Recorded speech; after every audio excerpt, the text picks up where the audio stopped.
Day 8 and nearing the end of the state trial of 3 former Memphis police officers accused in the death of Tyre Nichols. Attorneys for Demetrius Haley and Justin Smith delivered their closing arguments today, and after a brief rebuttal from the prosecution, the case is now in the jury's hands. ABC 24's Lauren Turman has the latest developments tonight. Good evening, Lauren.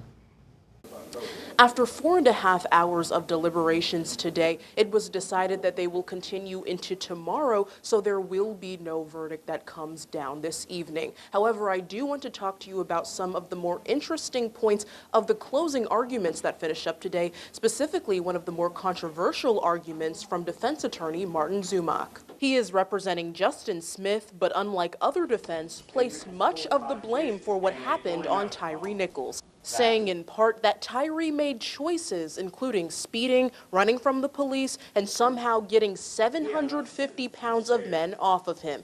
Why did Tyre Nichols just say, all right, woo, you got me, I'm done? Remember Keith Berry said, the real gangbangers, the real thugs know to put their hands behind their back, right? Attorney Stephen Loeffler took a different route for his client, Demetrius Haley, saying that much of Haley's innocence in the situation is based on what he could not see. The sole cause of the death of Tyre Nichols was blunt force trauma to the head.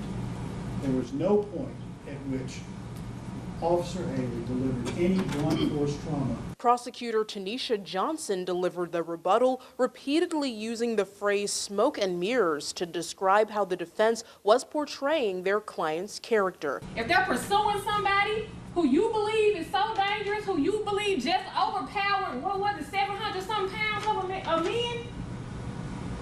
Wouldn't that be information you will want somebody to know if it was true? And again, deliberations will continue into tomorrow starting at 9 a.m. And as a reminder, Haley, Smith, and Tadarius Bean all face 7 charges, including second-degree murder, aggravated assault, 2 counts of aggravated kidnapping, 2 counts of official misconduct, and official oppression. And if they are convicted of these charges, their state and federal sentences will run concurrently in what could amount to life in prison. At Shelby County Criminal Court, I'm Lauren Turman.